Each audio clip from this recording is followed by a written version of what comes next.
liberalization. The right was kind of in favor of liberalization, but not foreigners coming in and investing. So, you know, it was an interesting feature. But I think the Prime Minister, Mr. Narasimha Rao, was aware of the fact that we needed to change. And he chose Manmohan Singh to be the technical architect of the change. And I mentioned in my book that, you know, Dr. Manmohan Singh said to Mr. Narasimha Rao that, look, a lot of what we have to do will be politically difficult. And Mr. Narasimha Rao said, yes, I'm aware of that. You leave the politics to me. You do what needs to be done. And then he made a very important point.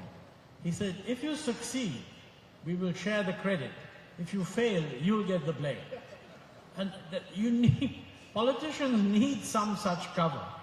But the fact is that he backed him. Without his backing, this whole story would have been over very, very quickly. And I think it's worked very well. You can read my book to get my view on all of that. Short answer, read his book. But now, we haven't had, fortunately, such a crisis since that time, although we've had crises of different nature, like the global financial crisis. But would you say that we've not had that level of reforms in our economy? And if so, why not? Now, that's a very good question, because there's no question that in 1991, we were able to unleash both an outline principle of reform, which actually clearly stated one or two things that were a marked departure from the past. And those things were, number one, the idea that the public sector must occupy the commanding heights of the economy and that the government must control the allocation of resources, especially foreign exchange, and the market would have no role in that. I mean, this was just wrong. And we moved away from that. And I think we did a reasonably good job in demolishing a lot of the stuff that earlier existed. Okay? I don't think you had a comparable, there were other things. I mean, if you're going to be private sector led, you have to have a functioning financial system to allocate resources. So there's a whole bunch of financial sector reforms. If you're private sector led and you're pro-foreign investment, which we said you should be, then you've got to have appropriate ways of foreign money coming in. So the Reserve Bank of India's approach to this kind of thing has to be suitably supported. It was also very clear that we needed an inclusion, that the country would have tolerated or should tolerate a growth process that didn't reduce the level of poverty, that's one thing, but also a growth process where the benefits of growth are more widely spread. That can be a little complicated because, you know, you can have benefits of growth widely spread by income class, but not widely spread by region. So you can have growing regional inequality, even though the distribution of income just across individuals doesn't change very much. It really means that for any given distribution, more and more of the poor become Bihar and East UP and so on, and more of the rich and the middle class become, let's say, the South and the West. So I think here there are multiple dimensions, and it's extremely difficult for a policymaker to keep all these balls in the air. I mean, just think of it, you know, you go there as a politician, and I'm now looking forward. I don't think anyone here is interested in the past, but it's relevant for the future. I mean, we're saying we need 8% growth for Viksit Bharat. I think that's good, and I think the number is also roughly right. Many people say you need more.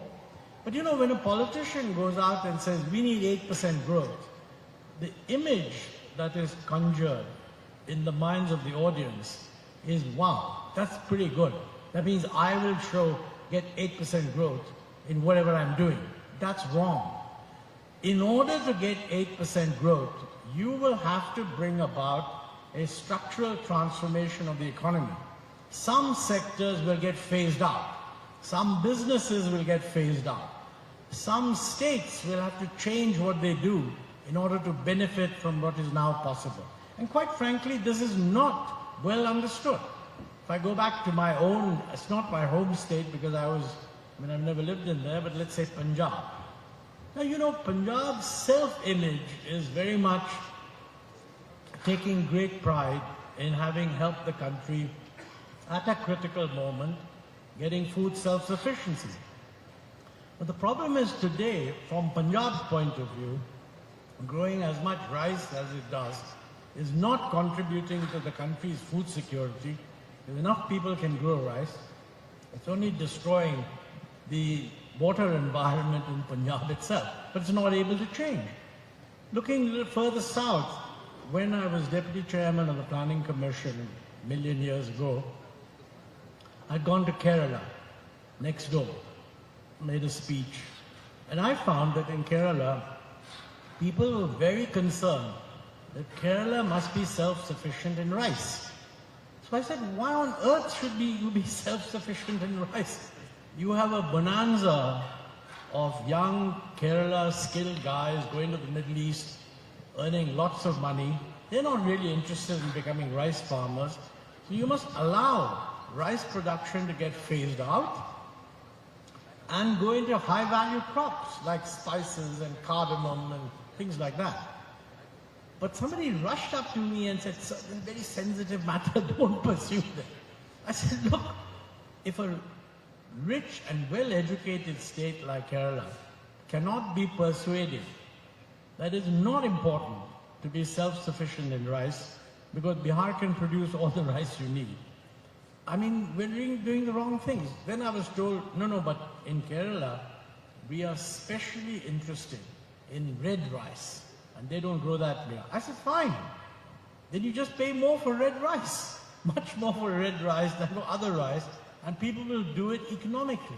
So that's just one example, and it's very far from what is today being talked about, AI, high-tech, etc. Important point is this. India cannot, I believe India can grow at 8% if it does a whole lot of reforms. But to be honest, we are now beyond the early stages of reforms. We're at a stage where, say, a 20-year growth rate at 8% will fundamentally transform the economy. Your real challenge is going to be, are you willing to see that transformation? And since that growth is going to be private sector led, it's going to happen mainly initially in the south. And then you will have these regional issues that if the country is to grow at 8%, but the south grows at 9% and the north grows at 7%, politics must be able to handle that. Of course, you have to persuade the north that, look, since the south is not growing as fast in terms of population, which is a good thing, basically what's going to happen is a lot of migration. Lower-end jobs will be filled, which they already are, by people coming in from Bihar and Orissa and so on. I mean, that is a huge structural change which will have all kinds of other consequences. And I don't think we are discussing that at all.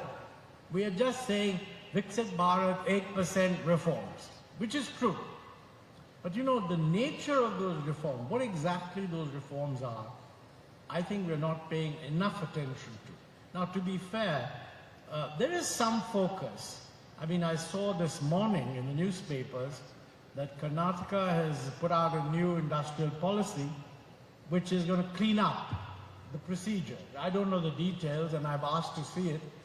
But this is very different from what we were thinking of then.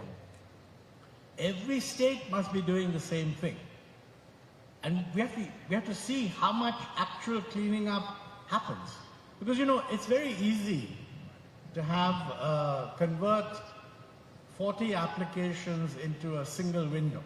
So instead of going to 40 different windows, maintaining 40 different files, having 40 different reference numbers, you just go to one window, one ID, one application. That's a major gain. But you know, if all that is going to happen is that that window is then going to send the application to 40 different windows that will process each of those applications. You have to make sure that the system is such that that level of processing is markedly improved. And we'll have to see how it works. You need to get feedback from people as to how it's working. Because anything you start, there'll always be some problems. You know, personally, I can see in my own life that this certainly ease of traveling has been hugely improved by DigiYatra. I mean, you just go there, you load the boarding pass on this cell phone, and it'll recognize your face, and you walk through. You don't have these long lines and so on.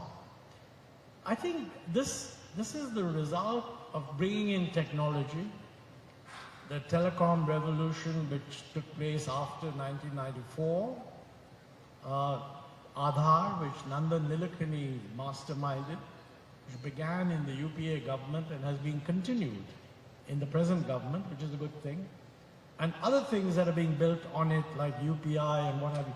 It's a long process. So really, we need to envisage what are the substantive contents from now, let's say 2047, what reform. Now, I think there are some challenges, and I won't take 2 minutes on that, then I'll shut up. Earlier in 91, it was easy because the world was all speaking one language. I mean, we started the reform a couple of years after Eastern Europe had abolished communism, and there was only one thing to do, which is an integrated global market. And I mean, unless you were a complete out of place kind of person, that was the only world that existed. You either joined it or you didn't join it. That has become much more complex now, because the very fellows who kind of led the integrated open market are now busy fragmenting it. Geopolitical tensions have risen. The United States has its own problems, not only with its closest allies like Canada and Mexico, but also with China. China is cozying up with Russia. Russia is becoming more dependent on China. And the Europeans are very scared of Russia. They're not that bothered about China. And India is faced with a world which is all of a sudden fragmented. Now, we didn't have that problem in 1991 at all. I mean, there was just one question. You want to join the world? This is what you do. You don't want to join the world? Then wallow in your own backyard. And it was clear that we want to join the world. That remains the case. I mean, today, I think the government's saying the right things, that, we must join the global value chains, this, that, and the other. And there's some successes there. I mean, I think the Apple investment, targeting quite a substantial expansion of Apple, Foxconn producing Apple iPhones in India, is a good start, and it could actually expand very, very substantially. But the point arises that a lot of the components of this stuff are really coming still from China or China-based production. So you have to remain open to that. On the other hand, there is this view, which again the United States is pushing, that you want to isolate China. What should India be doing is a big question. And I think, take AI, which is what you're all talking about. I mean, there is a global concern that you must, quote, regulate, unquote, AI. Only the United States takes the view that you shouldn't regulate it at all, more or less. The Chinese take the view that we don't want anyone else's AI. No Google, no Facebook, no Instagram, no email. We got our own system. It's quite clearly, India cannot be doing that. So we have a choice between the Europeans, the Americans, and the Europeans. We have to be clear. We are not large enough to set up our own Indian standard. We can join the debate and thus have our view heard by one or the other. But there is a difference between the Americans and the Europeans. We are tending a little more to the Europeans because, the Americans tend to be too extremely free market. The Europeans tend to take a more balanced view, so it's not a surprise. But, on the other hand, what the Americans are saying is that this is why the Europeans are falling behind. That they're regulating AI in a manner that is killing innovation. Now, the Americans love projecting themselves as the only solution. We have to be careful. But it's a consideration that we should carefully weigh. And if we think that broadly we do need more regulation, I think we do. But the Europeans are overdoing it, then we should have a more precise exchange with them. What is it that we will do? What is the carve-out that we want if we don't fully want to accept? I think these are beyond my ken. I mean, I don't even, quite honestly, my grandson knows more about my iPhone 16 than I do. But we do need to get a very active debate going in the country on how we should move forward in this area. So I think these are some of the issues which make things complicated. I mean, there are other traditional, I mean, we need better infrastructure, better processes, better logistics. All of that is uncontroversial. The only two areas which I think are complicated are, one is labor regulations. I'll mention it and then stop. If somebody wants to discuss, we can. And the other, quite frankly, is land. I mean, lots and lots of people say that if you want to encourage innovation, that's going to mean more smaller companies, younger people being encouraged to get a start. And that's where innovation happens. I mean, the big innovative things that we've seen didn't come out of huge companies. It came out of little fellows sort of making an important step forward. And the present regulations of land make it impossible for any young, small business to get ahead. And lots of people have told me that whichever state decides that this is the biggest problem and comes up with a credible way of, cutting the procedures in half, is bound to attract investment from all over India and, of course, also from abroad. Actually, Dr. Ahluwalia, you actually touched on a lot of different themes that I did want you to talk about. We are going to get to the South, particularly Karnataka, in a bit. I want to talk about regional development in Karnataka. We can talk about that too. But before we do, you mentioned this idea that when we were starting out with the 1991 reforms, everybody was trying to do the same thing. It was easier. And things are very different right now, and we need to talk a little bit about that. But interestingly, when you helmed the Planning Commission in the high growth years of 2004 to 2011, roughly, there was a lot of money flowing around. I think protectionist sentiments were lower. And then things have changed after the global financial crisis. And now we're in a very different world. And to complicate matters, we also have serious imbalances in trade and investment, particularly with China. I mean, China's trade surplus with India today is more than India's trade surplus with America, European Union, and the United Kingdom combined, by far. What would you advise policymakers at this stage, given what we are seeing, that there's rising protectionist sentiment around the world? China runs a massive trade surplus with us. We are rivals, even if not enemies maybe we're enemies too. What would you suggest as an economist, as a policymaker, to the government at the center and the states? What should we be doing? Well, there are many questions nicely wrapped by you into that, what looks like one question. Let's separate the issue of trade surpluses and deficits from the issue of China. I mean, one approach could be that, look, India is running too high a trade deficit, and that is a serious destabilizing factor in our economy. I think that should be taken seriously, but please remember that trade deficit is the deficit in goods. That takes no credit whatsoever from the fact that we're quite the reverse on services. So the trade deficit India is running in goods and services is not nearly as bad as the deficit it's running on the goods side alone.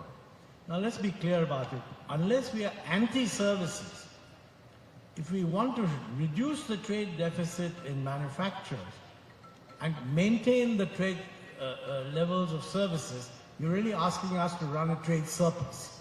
And I don't think for a developing country that makes a lot of sense. So I think the fear that our balance of payments can't be managed is not correct. Now come to a separate point, and that is there an excessive vulnerability because you depend on one country? I think that's also a relevant issue. But you know, yes, if you feel that we should reduce our dependence on China and shift to other import sources, that's diversification. But that's not the same thing as saying don't import from China, produce it yourself. So the logic of diversification is different from the logic of the level of imports. Let me give some examples. Take, for example, photovoltaic cells. Okay? We, rightly in my view, have adopted a very ambitious program of moving away from coal-fired power generation to renewable energy. Now, the global consensus on this is getting frayed right now, thanks to President Trump, but let's assume somehow or the other that the world is going to come back to the idea that, look, we don't want the planet to burn, and most countries, I don't know how we'll get back, but most countries in a couple of years will have got back to saying that, look, renewable energy is the way to go. Now, if we are going down that route, we just don't have a domestic solar photovoltaic cell production capacity, which is consistent with our ambition in setting up the total capacity. And clearly, to the extent to which we can produce this stuff, we should have a program for producing it. But it's going to take some time to do that. Currently, what the Chinese have done is they have invested their own money to produce capacity for photovoltaic cells, which is about 100% more than the current world demand, as a result of which the prices of these cells have just collapsed. Now, what does that mean? Every other country that is going for renewable energy is happily buying Chinese cells at very low cost and therefore producing relatively cheap renewable energy. If the cells are available at that low cost, does it make sense for us also to benefit from that or no? I think there's a big difference between a long-term objective of building up one's own capacity and a short-term aversion of buying from China.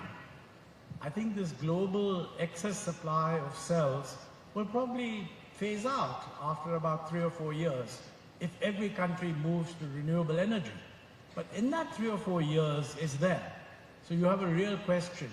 Are you not going to benefit from these available low prices of Chinese cells, or are you going to benefit from that? Now, that's a very different decision from buying intelligent sort of chips which control machinery and all the rest of it. You could argue that certain kinds of advanced chips, which are used in, let's say, in what controls our financial system, our electricity grid, traffic control, etc. These chips you don't want to be such that could be hacked from outside, so that somebody could actually take control of the system without your knowing it. That's a real security threat. So you identify those things and you say, look, that must come from what you call a reliable supplier. We don't have the capacity at the moment to produce these chips ourselves. Presumably there are other reliable suppliers. We should get it from them. If we feel that we can't trust China, there's no harm in sort of erecting a wall around Chinese supply from those sources. But take something like, active pharmaceutical ingredients. There, I mean, we have and had a great sort of comparative advantage in formulation of, in production of all kinds of pharmaceutical formulations, but somehow in the active pharmaceutical ingredients, we kind of vacated the space. And we have now become absurdly dependent on China. Now, given that we believe we want to be the pharmacy of the world, and we have that capacity, and our pharmaceutical producers are competing, there's no doubt in my mind that we should do a much better job of having active pharmaceutical ingredients produced in India. And I think there is some PLI for I don't know how it's going, but you need to concentrate and focus that that's an area where the demand exists domestically because we are servicing global supply, and we should have a much higher internal dependence. So, you know, what decision we take and where has to be finely tuned. The general idea that somehow our balance of payments suggests that we must not import from China, this I don't think is correct.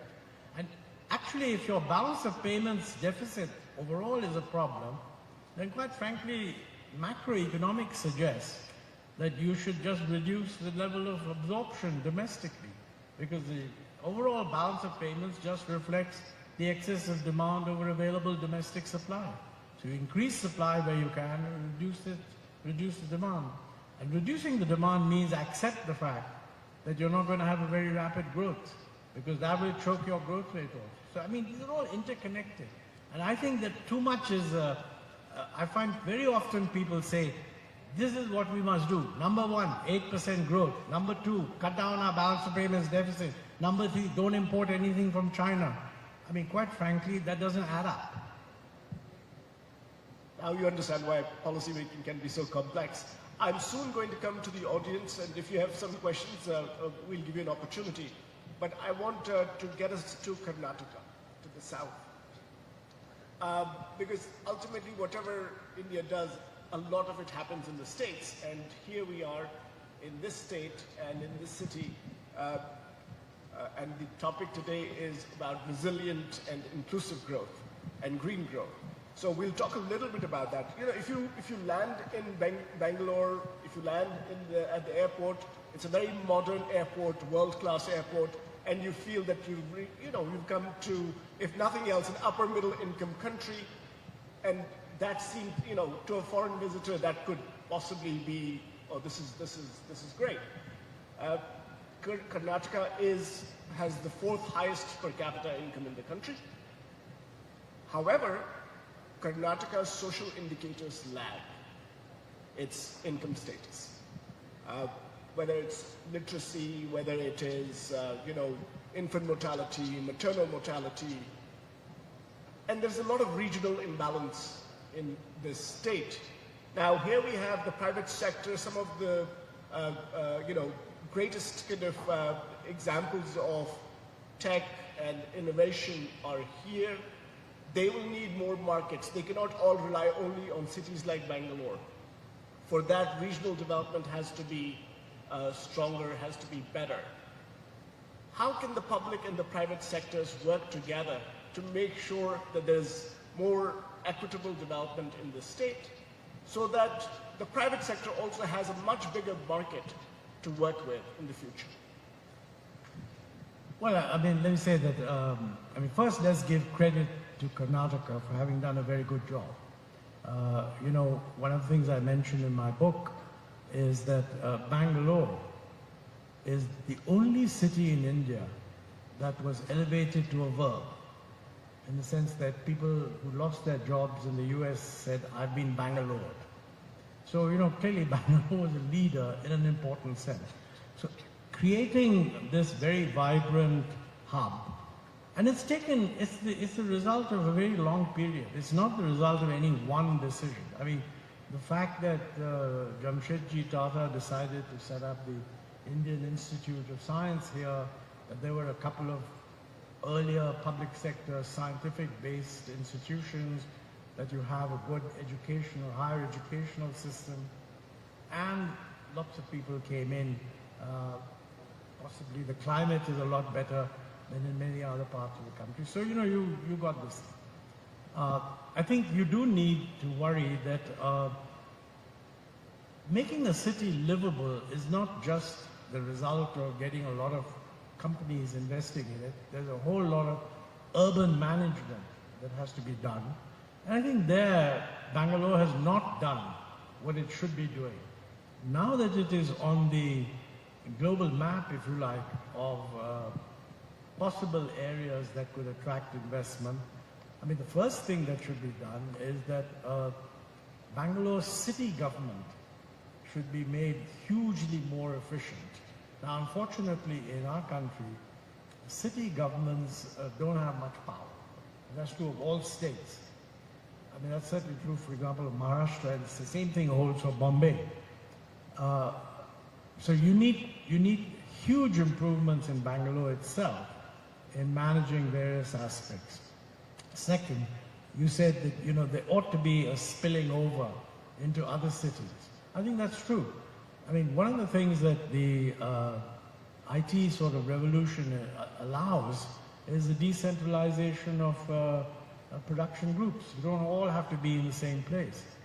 I don't know how you do that. I mean, because I think very few states have consciously tried to set up new, if you like, urban centers.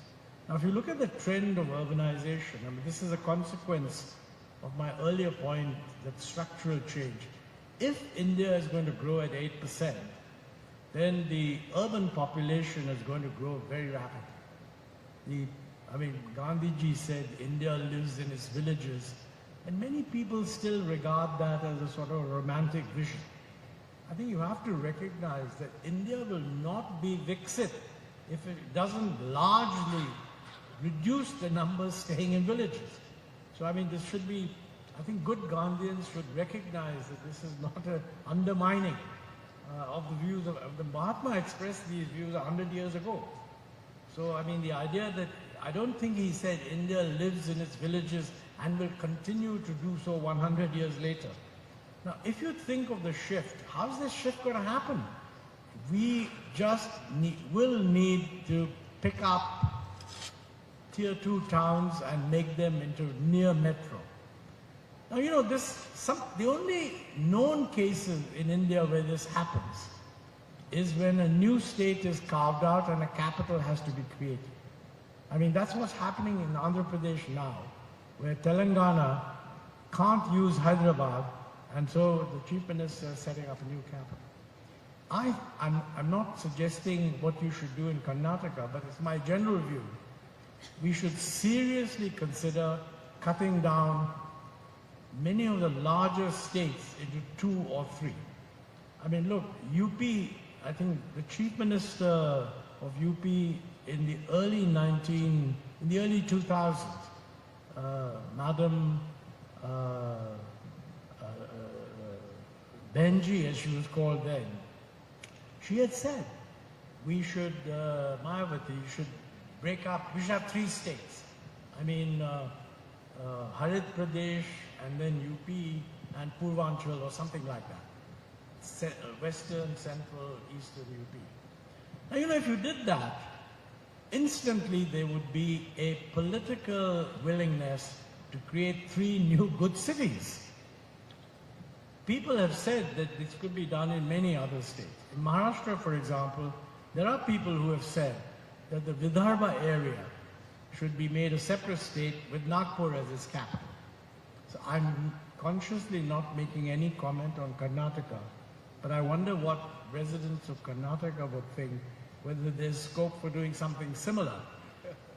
The main reason I think we need to think about it is that the resistance to building a new city and the land acquisition that is involved sharply goes down if whoever's doing it says it's the capital of a new state. So it's quite a tempting thing to think of.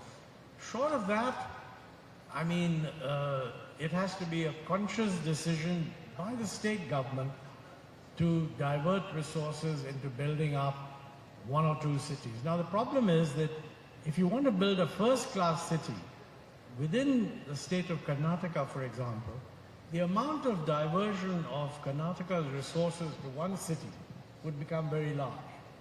So either the central government decides that each state, you create a new Tier 2 city development fund and you give money from the central government for all these kinds of things, or the state has to do it itself. Whether it will do it depends. I mean, we'll have to see. Just a quick follow-up. It's a political economy issue. Do you think that when there are big states like Uttar Pradesh and Bihar out there, where the kind of demographic kind of differences between the south and these bigger states, until and unless there is some reorganization in those states, is it feasible to politically sell the idea of reorganization of southern states? Well, it's the only interesting reforms are the ones that are not politically easy. So this is where, don't go back to 1991 for inspiration, because those were no-brainer reforms, really. This is when we're getting really tough decisions. But look, I don't know what the latest population estimate of UP is, 190, 200 million, something like that. And all our states are highly centralized. So it's impossible to think that the chief minister of what, if it was a separate country, would be the 5th largest or something in the world, is going to be responsible for looking at every little thing. It just can't happen. And the evidence we have of the new states that have been created, their performance has improved. I mean, some studies have been done of these new states, and they certainly have. A simple reason that, the problems of different areas are more easy to look at if it's a manageable situation. Okay, so I'm going to turn to the audience, but one thing I would like you to reflect on is there something in your own career, especially when you worked for the central government, that you had a policy, some idea that you wish you had done something differently? Oh goodness, I mean that's, of course, but to do that one would have to go back into time and think again. Look, I don't think, one thing you must be clear about, that when you do a reform, it's not like planning the trajectory of a rocket. I mean, ISRO, when it shoots up a rocket, and I've been there to witness one of these things, and there's a nice trajectory drawn out, and a little dot that shows how the rocket is going, and they're watching the slightest deviation from that trajectory, something is a problem. That's not what you do with economic reforms. You have a broad idea, this is the way to go, can't do everything, let's do what comes first. I think it's very important to realize that in retrospect, it's always arguable that you should have done something first. But the practical idea that you will get reforms that balance everything is actually wrong. The reforms that work are the ones that create imbalance, and then the system responds to that imbalance. In a way, you might say that a well-designed reform is one which creates the optimum imbalance. In the old days of development economics, there was a debate between the fellows who believed in balanced growth versus unbalanced growth. And a lot of the economists said that, if growth is going to take place, then you're going to need this much of A and this much of B and this much of C, and you should plan that out in advance. Whereas unbalanced growth said, look, the market will take care of this, just get the essential things done, and as scarcities arise, resources will move to fill those gaps. I think that's correct. And in reforms also, make a list of 30 reforms, and that's every economist has his favorite list of 30 reforms. If I were advising a chief minister, I would really ask, which of these is going to trigger the maximum tendency within the society to react in the right way, not make sure that you do everything in parallel. I mean, look, the obvious thing for us was, and we knew that look, we don't have a very good educational system. Everybody who studied it says is bad. The trouble is, it takes 20 years to put right the educational system. It takes exactly 5 minutes to get rid of a foolish trade policy and liberalize trade. So should we not have done that and waited till the educational system improved? Or should we do that and let the scarcities be created. That'll make people realize that these are the real problems and we must handle them. And I think we did the right thing. I would say that we did some things far too slowly. I mean, for example, we got rid of industrial licensing for the big fellows. They like that. The small-scale fellows did not want small-scale reservation to be removed. Technically, it was very clear that the small-scale reservation was preventing the growth of Indian industry, which had all the entrepreneurial dynamism. The small scale was not being allowed to get to middle scale because the small scale reservation prevented that. And unless they got to middle scale, they would not be able to penetrate export markets. I mean, in the sense that if somebody wanted to place an order for t-shirts, they would want 500,000 t-shirts. And we had a whole bunch of fellows who could say, we can provide you 2,000, but not 500,000. Now, that was known to the system, but the politics made it impossible to persuade small-scale industry that, look, give up this reservation. Now, we did give it up, but the last small-scale reservation went in 2004 or something like that, having started in 1991. I feel that we should have done what we did in half the time. I'm not a great believer in what you might call the Big Bang reform. So it's not that you do it in 2 years or 3 years. But what we did in 20 years should have been done in 10.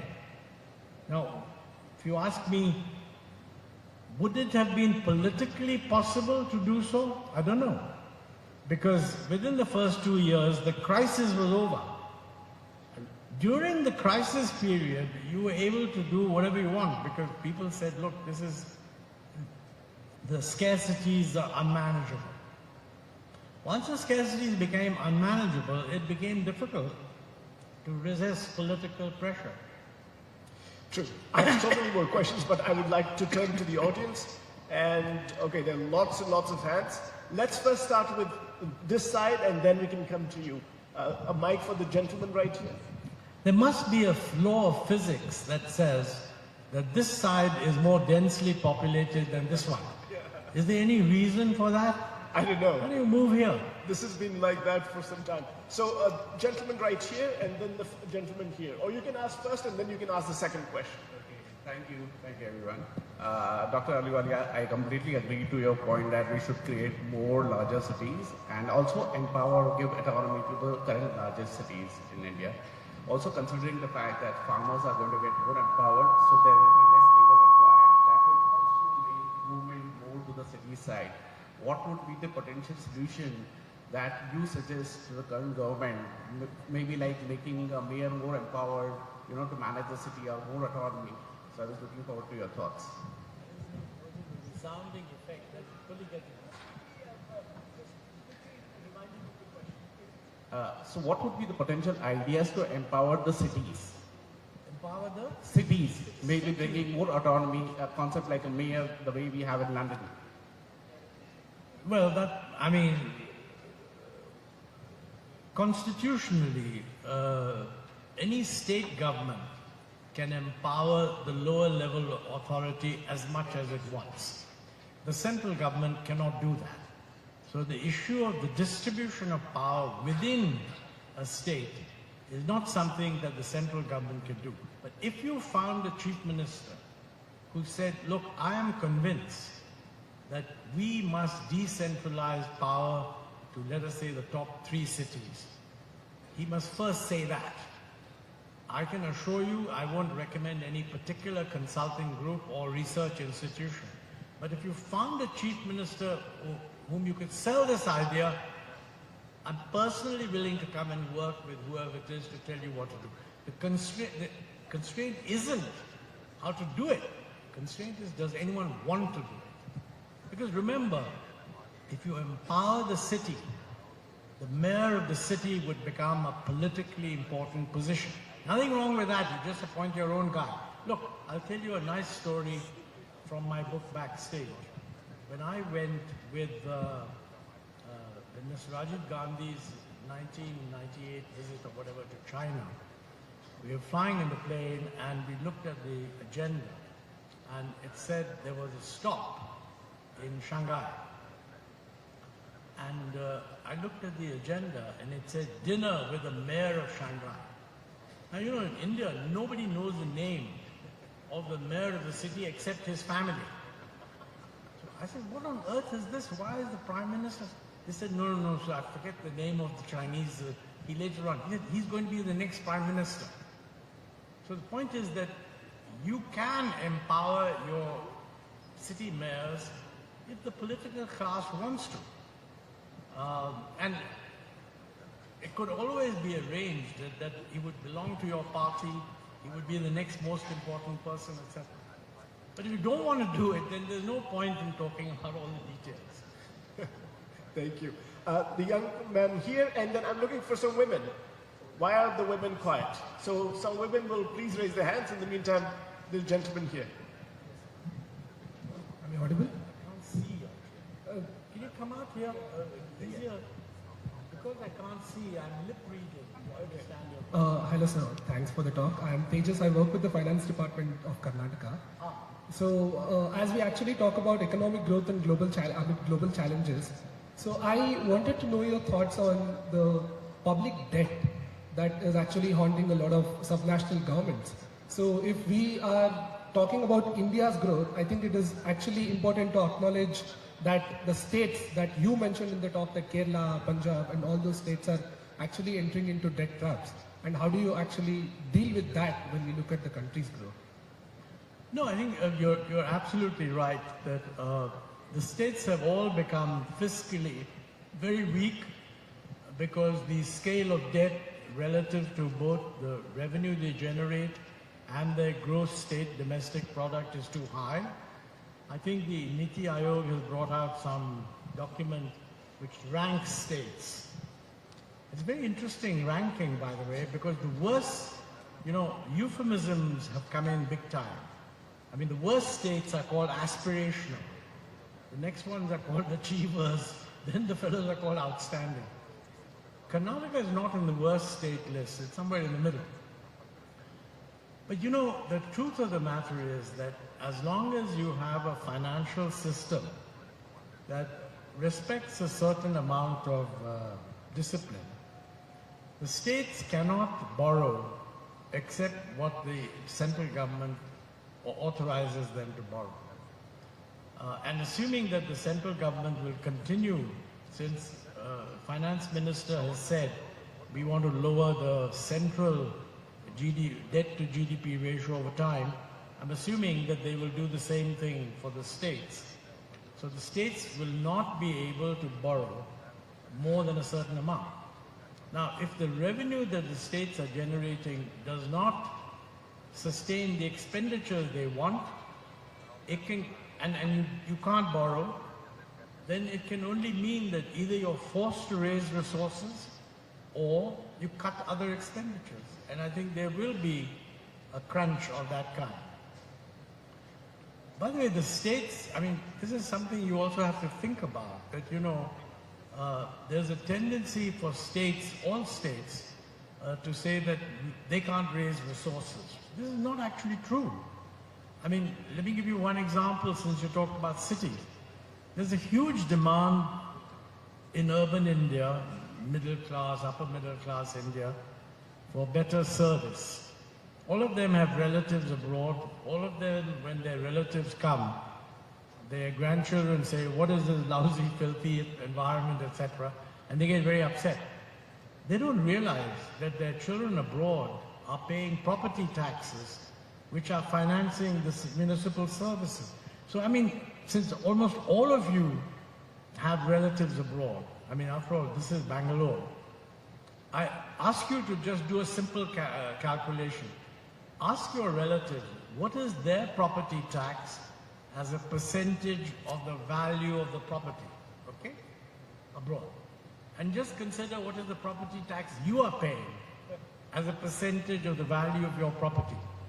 You will be surprised that in order to equate your tax with your relatives abroad, your property tax probably would have to increase 20-fold. 20-fold. So actually what is happening is we're creating a prosperous class and we're making the mistake of thinking that because they have income so that they can buy goods and travel and go to the Taj West End every now and then and so on, that's all that's necessary. But actually, to live in a lifestyle that they've got used to, they should pay much more property taxes, which would go to the local authority.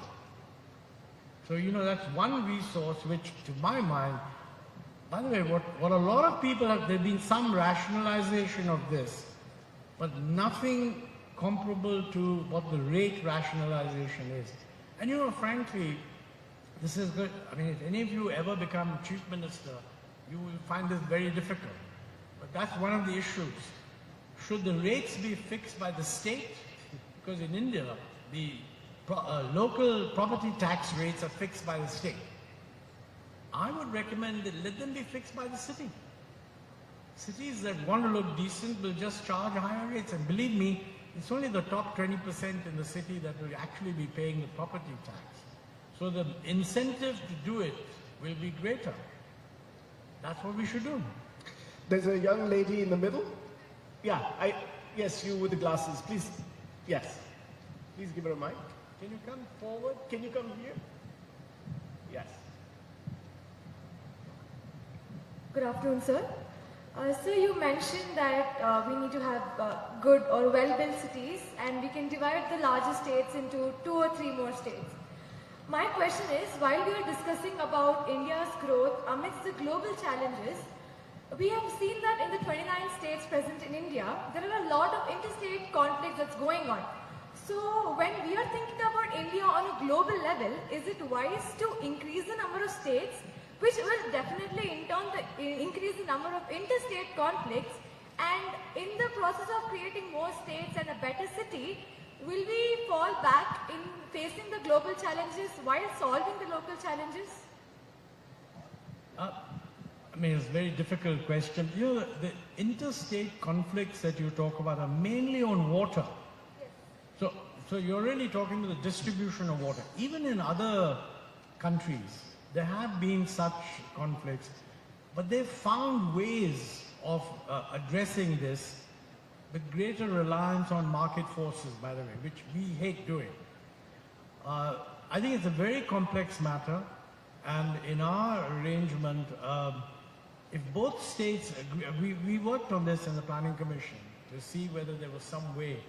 The present situation is that if all the inter-riverine states actually agree, then the center can pass a law on how the water should be distributed. Otherwise, it's a consensual thing. And of course, consensual means there's some award, and then some state says the lower riparian state just rejects the award, and then you have to go to the Supreme Court. And that doesn't work. So frankly, you're right. Don't think of a conflict. There's no conflict on most other things, okay? And with GST, the issue of uniformity of taxation has been sorted out. Water is a huge problem. You know, it's not just a problem between states. It's a problem within states. Go back to Punjab, because states are matters are sensitive. So I prefer to give examples of a state that I originally came from. But you can find the same example elsewhere. You know, use of water to produce rice, which is then sent to the rest of the country, is actually an export of water from one of the most water-scarce states in the country to one of the most, among the more water-profitable, well-endowed states. Doesn't make sense, okay? But what is happening as a result is that more and more water is being pumped out from underground. In order to pump it out from underground, you need more and more powerful pumps. Richer farmers can afford powerful pumps.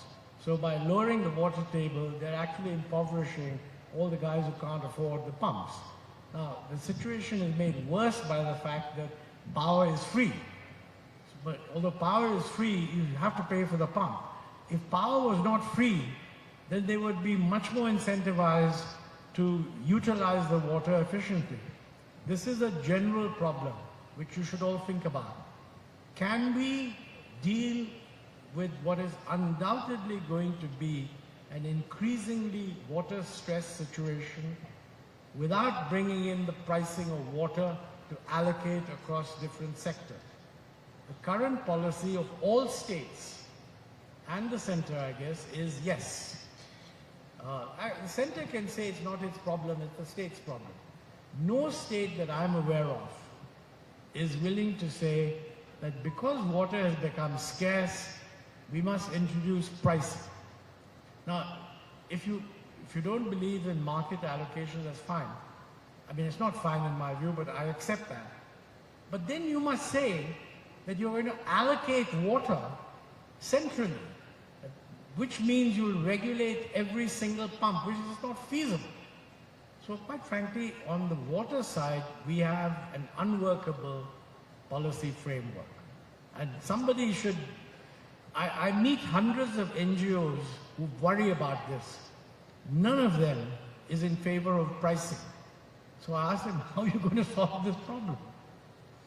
Thank you. I'm told by the organizers that our time is up. It's flashing red, so I'm really sorry. I know you have a lot of questions, but we can't take any more. I thank Dr. Ahluwalia for an illuminating discussion. I thank the people of Karnataka and Bangalore and the leadership of this state. And a special thanks to MB Patil Minister Patil and Gunjan Krishna the leader of this summit, and the team that has been organizing this. It's been a fantastic, fantastic time. Thank you so much for being a great audience. What an interesting session it was. So thank you so much for gracing this occasion and being present amongst us. And thank you so much for moderating it so well. Would like